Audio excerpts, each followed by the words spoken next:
orientación. Y hoy en día la orientación ya es un concepto habitual. Pero hace 50 años que dije a una persona, conocido, un amigo mío, que me dedicaba a la orientación, y me respondió: oye, pues véndeme una brújula. No tiene nada que ver con esto. Yo me dedico a la orientación en pedagogía. Ah, eso de los pies. No, esto es la podología. Pero afortunadamente han pasado 50 años y ya forma parte de la cultura. Pero cada uno tiene su propia idea de lo que es la orientación. Yo le voy a explicar mi idea de la orientación, con la intención de provocarles y de que en aquello que estemos de acuerdo, pues bienvenido sea, y en aquello que no estemos de acuerdo, espero que lo podamos comentar entre hoy y mañana, que para eso estamos aquí. Y voy a empezar recordando las características de la orientación, que lo justifica que estamos aquí estos 2 días. La orientación va dirigida al desarrollo integral de la personalidad. Contribuye a la personalización de la educación. Es un elemento clave de la calidad de la educación y dinamiza las relaciones del estudiante con la institución, por tanto con el profesorado, organización, servicios, etc. Me gustaría presentarles un marco conceptual de la orientación estructurado en contextos, áreas, modelos y agentes. Contexto significa dónde, el espacio. Área significa contenidos. Modelo significa el cómo. Y agente significa quién.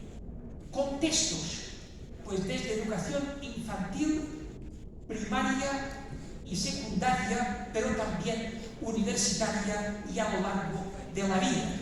Hoy, por aquello de escolar que veo que se ha estado utilizando, vamos a centrarnos en el contexto de la educación formal, pero adopta un enfoque del ciclo vital.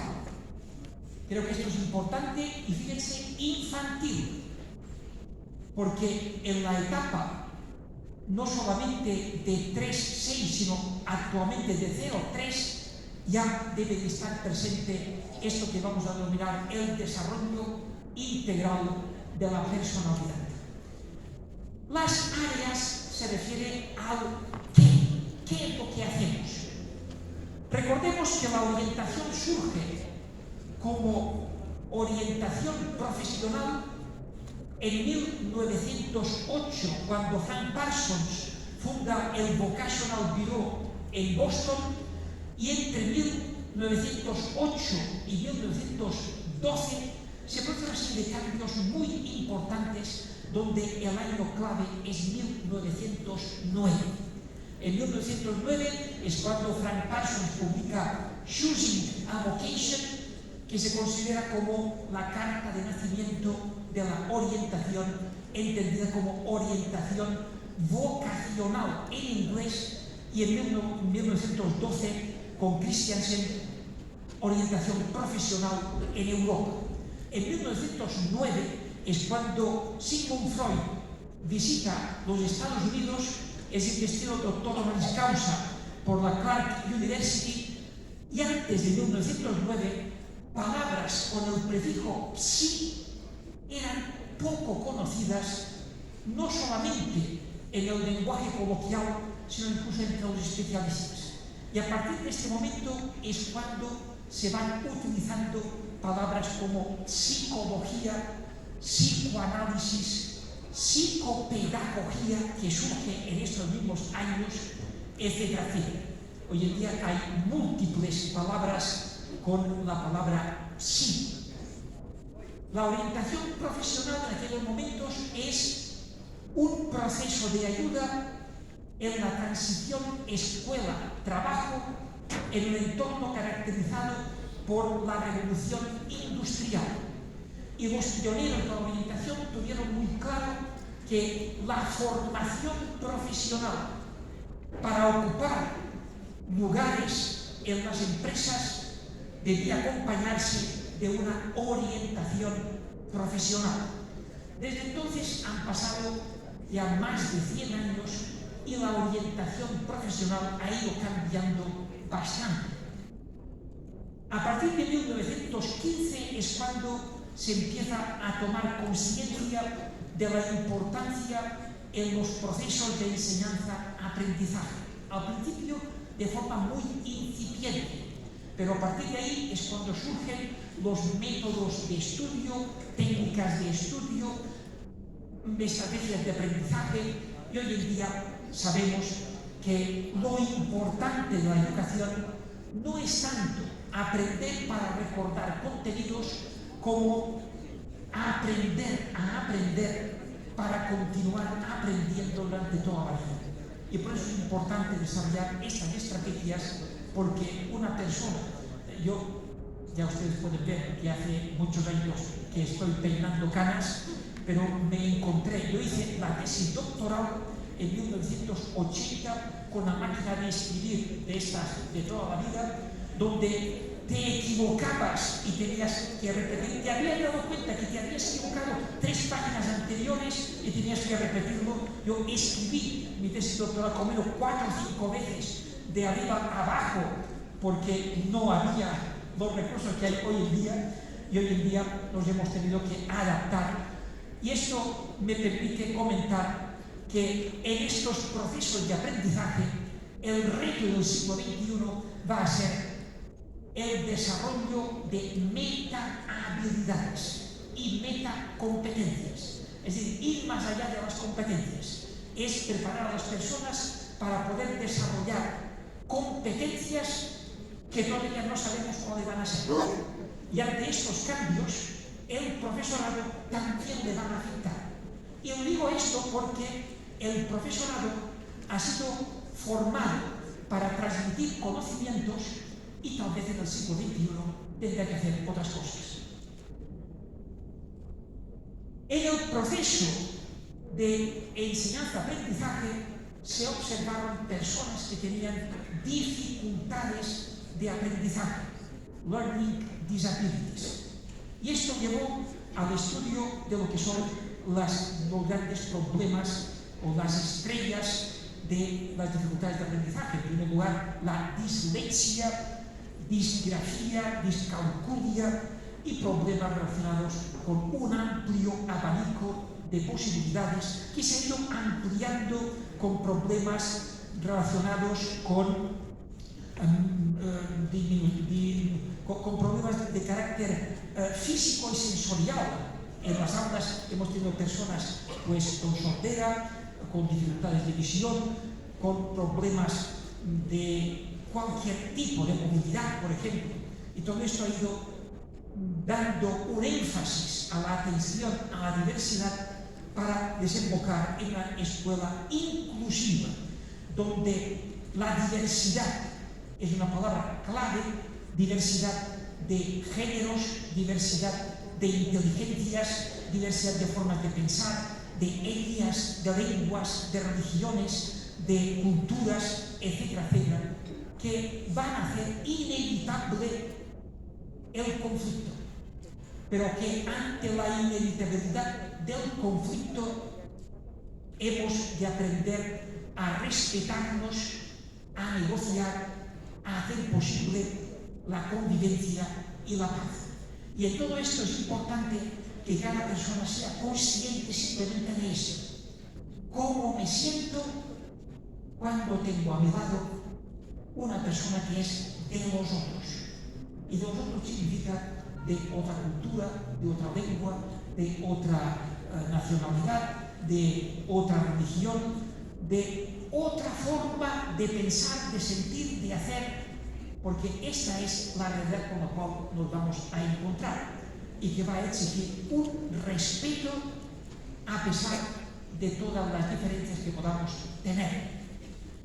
Con las dificultades de aprendizaje y con dificultades que fueron surgiendo, sobre todo a partir de los años 60 y 70, en 60, los años 60, es cuando, como consecuencia de la guerra del Vietnam, llegaron a Estados Unidos muchos soldados mal heridos y que para aliviarles su dolor se tomó la opción de proporcionarles sustancias, drogas.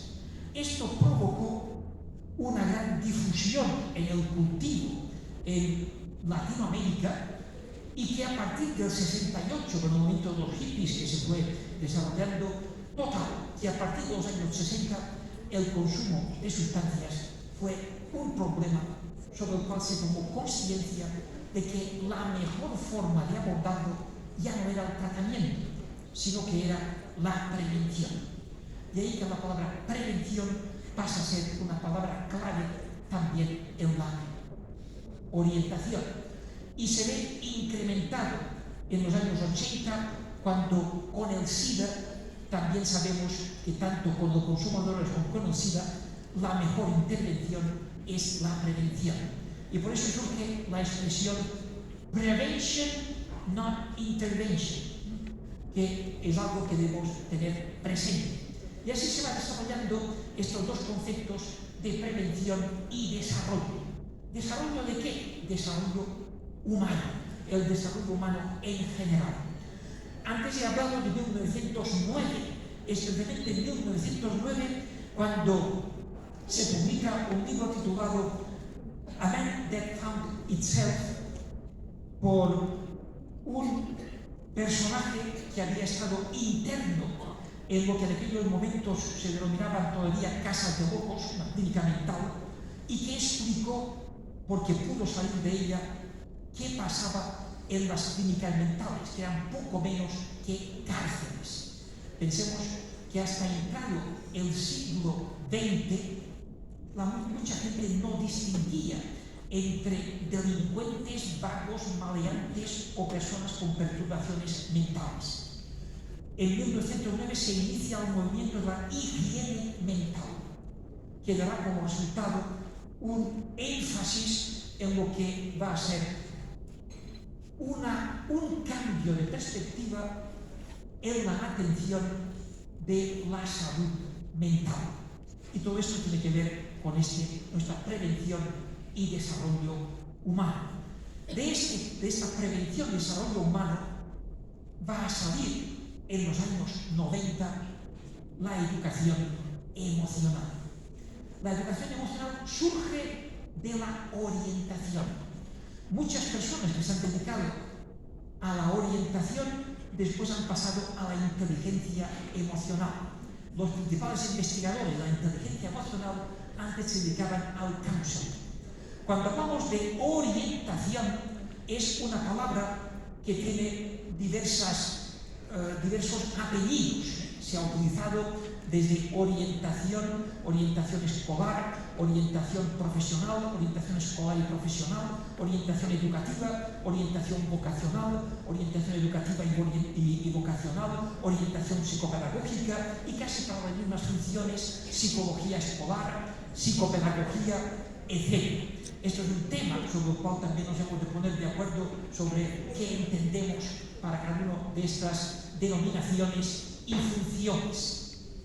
Entonces, esto es un poco el resumen de las áreas, de los contenidos, que es principalmente el desarrollo integral de la personalidad. Sabiendo que cuando entramos ya en la educación emocional es como un tema transversal en todos los demás, porque la orientación profesional incluye la toma de decisiones sobre qué vamos a hacer en nuestra vida.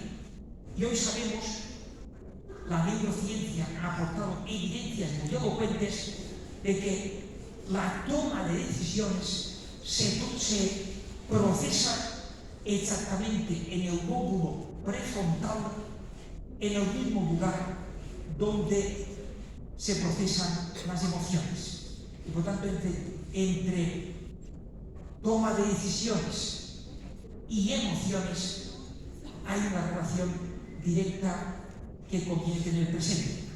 Y Al mismo tiempo, en el desarrollo profesional y en la toma de decisiones, es muy importante incluir un proyecto personal de vida, una reflexión sobre qué he venido a hacer en este mundo, qué sentido tiene mi vida, para qué me quiero dedicar a esta profesión, que va más allá de simplemente elegir una ocupación. En los procesos de enseñanza-aprendizaje, últimas investigaciones han puesto sobre la mesa la importancia de las emociones epistémicas. Las emociones epistémicas son aquellas que se experimentan en los procesos de adquisición de conocimientos. Y cuando estamos aprendiendo, estamos adquiriendo nuevos conocimientos, estamos escuchando un profesor en el aula, estamos experimentando emociones continuamente. Y según cómo sean estas emociones, van a afectar al proceso de aprendizaje y de adquisición de conocimientos. Si la emoción que siento es de incomprensión, de aburrimiento, de ansiedad, los resultados van a ser muy distintos a si lo que experimento es ilusión, entusiasmo, interés, motivación. De ahí que la motivación que podemos hacer con el alumnado es un tema muy importante y cómo nos las ingeniamos para introducir en las dinámicas de aula las emociones epistémicas en los procesos de enseñanza-aprendizaje. En la escuela inclusiva, pues lo mismo, las emociones juegan un papel muy importante. ¿Cómo lo hacemos? ¿Cómo se pone en práctica la orientación? Pues a través de los modelos. Modelos